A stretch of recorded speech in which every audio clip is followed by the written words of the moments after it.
Salam Guru Penggerak.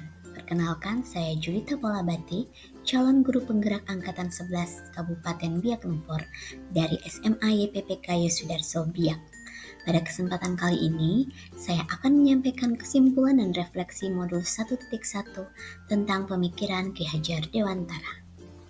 Ki Hajar Dewantara membedakan kata pendidikan dan pengajaran dalam memahami arti dan tujuan pendidikan.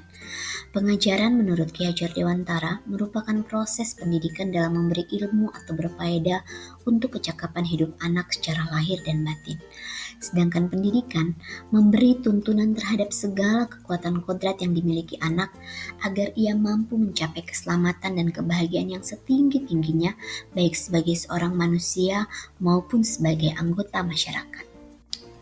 Selanjutnya adalah dasar-dasar pendidikan Ki Hajar Dewantara, yaitu yang pertama, sistem among atau menuntun, yang kedua, merdeka lahir dan batin, yang ketiga, bermain sebagai kodrat anak, yang keempat, berpihak pada anak, yang kelima, anak bukanlah kertas kosong, yang keenam, budi pekerti, yang ketujuh, pendidik adalah petani kehidupan, dan yang kedelapan yaitu Trikon Ki Hajar Dewantara, yaitu kontinu, konvergen, dan konsentris. Hal yang saya percaya tentang peserta didik dan pembelajaran di kelas sebelum saya mempelajari modul 1.1 adalah: yang pertama, pembelajaran berpusat pada guru. Yang kedua, peserta didik diperlakukan dengan cara yang sama. Yang ketiga, ketuntasan belajar peserta didik hanya dilihat dari nilai KKM dan aspek kognitifnya saja.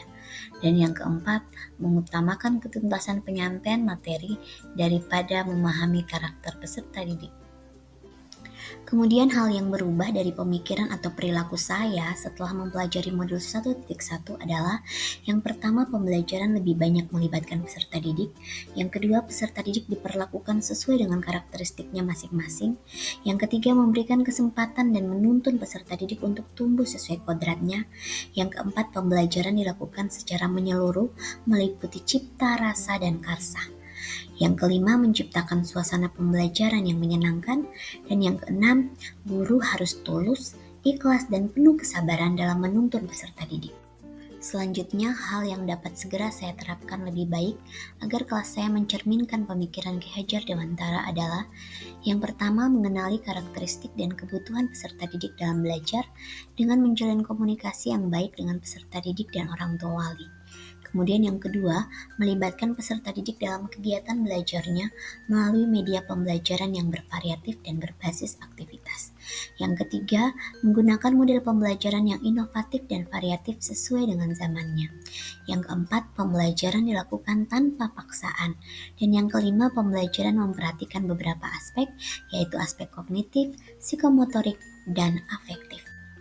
Dengan adanya pemikiran filosofis Ki Hajar Dewantara, maka harapan saya ke depannya yaitu guru dan peserta didik dapat berkolaborasi untuk menciptakan peserta didik yang percaya diri, spiritual, berintelektual, dan sosial untuk mencapai keselamatan dan kebahagiaan sebagai manusia. Kemudian peserta didik dan guru merdeka belajar yang berkolaborasi bersama menggali dan mengembangkan potensi peserta didik dan mengakomodasi karakteristik masing-masing untuk mewujudkan student well-being, selamat, dan bahagia. Sekian dan terima kasih. Salam guru penggerak, tergerak, bergerak, dan menggerakkan.